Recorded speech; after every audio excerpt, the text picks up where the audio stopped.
Hi everyone, welcome back to my craft desk. Let me move you over slightly. Today we have, she says, another haul from my favourite crafty place. Another Temu haul. I love Temu. You all know I love Temu. But I can't remember what I bought. I think I know what I've bought. But I think I know the theme of what I've bought. I think I've bought some button making things. Oh, I bought a storage box. This is exciting. I've got a storage box. This is because I bought loads of eyelets and I had nowhere to put them. So I'm going to use this for storing all my eyelets. It comes in with little cases within a bigger case. So at the moment I have them in 4 or 5 places. So that's going to be an eyelet storage case.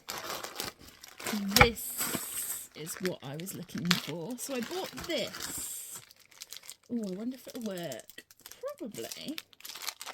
I have a badge making machine. Let me show you what I mean by not badge making.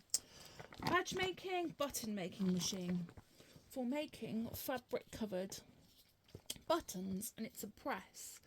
And I have them in 2 sizes, and I thought, oh, I wonder if I could get them in slightly bigger sizes so I can make them bigger to use on my projects. And this is just fabric and fabric scraps that I've been using to make those buttons with.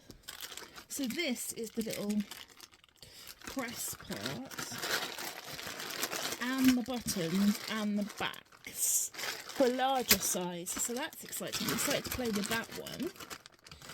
This is 50, and I think the last ones I had were 43, so they are slightly bigger. Then what do we have? Oh, fabric. I've bought loads of these fabric packs to make, obviously, fabric buttons with. Oh, there's all sorts here. And it's nice and thick, actually. Surprisingly thick, so I don't think that we'll be able to see through it when I make the buttons. I'm just wondering whether I'd be able to get 5 buttons, because that's what I do as a set out of each sheet of they may have to be mixed bundles. And then what else do we have? The same but in our, it's just open, like a Japanese Chinese theme. I thought they would make nice buttons as well. Oh, look at that, they would make lovely buttons. And there, and if you can see it on the camera, they've got a sort of gold thread through them, so quite happy with both of them. And I wouldn't have paid much at all. I don't pay anything for, like, I think maybe these were the most expensive, these button packs. And again, these are the buttons, the blanks. This is the size I do have.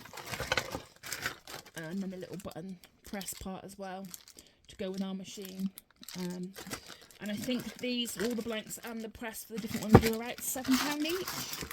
So I don't think that's bad at all. Considering you get they're not just the replacements, they are the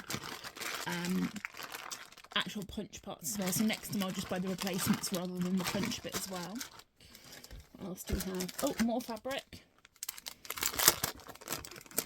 Can you tell that I was on a bit of a fabric button mission? This time florals and polka dots. I mean, also these size fabric squares are useful for using in journals anyway. Die cutting shapes out of, making layered embellishments. I'm just going to put them all together because they're going to probably live all together. Oh, and some more. This seems to be more neutral florals. Yep. Oh, look, they're like Kath Kidsony style prints. That's beautiful. Oh, these are going to make some lovely buttons and some lovely things to play with.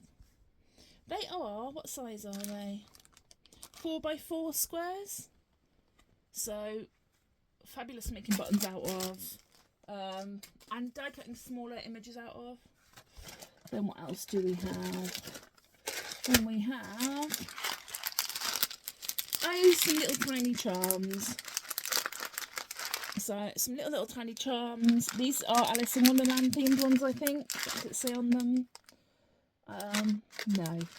Little bows, little teacups to go in my Alice journal. Ooh. Some bigger charms. These seem to be Christmas themed. Random embellishments. Not. They're a bit random. The strawberries. They're random. They're not the size I thought they would be either. I thought they'd be tiny like these ones. But it's okay. These can go into my bead soups. I do embellishment soups, which is a mix of sort of embellishments and things I sell over on my whatnot. That's better. That's the size I was looking for. So I've obviously got 2 of those. And then some more. Again, little Fimo shapes. And they're all to go in my Alice journal. And that... Oh, no, I did buy some stickers. What stickers did I buy this time? I am forever buying stickers on...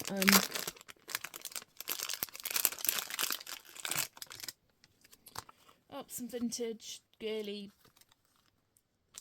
weird things. PE stickers. Again, there we go. Spot why I've bought them, because they're sort of Alice in Wonderland themed. If I haven't yet, I will film a flick through of my Alice in Wonderland journal and upload it. That's Amazon telling me to do that. But she is... Oh, look at that cat. She's very cute.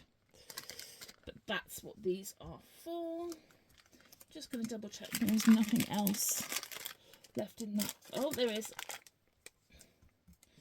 Nothing else left in that bag, and there's one really obvious thing that's sat there staring at me. You never tell with these Temu bags, and I can never remember what I've ordered. Oh, I know what these were for. So the other day I was making a traveller's journal, and I wanted some wider hold bright coloured beads to add to the strings of the journals. Let me see if I've got one here to show you. One of these little traveller journals, and I wanted some brightly coloured beads to be able to add on to the elastic of the projects, and that's what they're for. So I think I've done alright. I've only ordered stuff that I think I definitely will use. Definitely excited to play with these size fabric button blanks and see if they work with my press. But that's another Temu haul. Do you guys like shopping on Temu? If you do, what are your best ones? What are your recommendations? I suggest check out my other videos. There is a comparison between Temu ink versus Tim Holtz ink, and they've got interesting results. And I will see you all soon. Bye!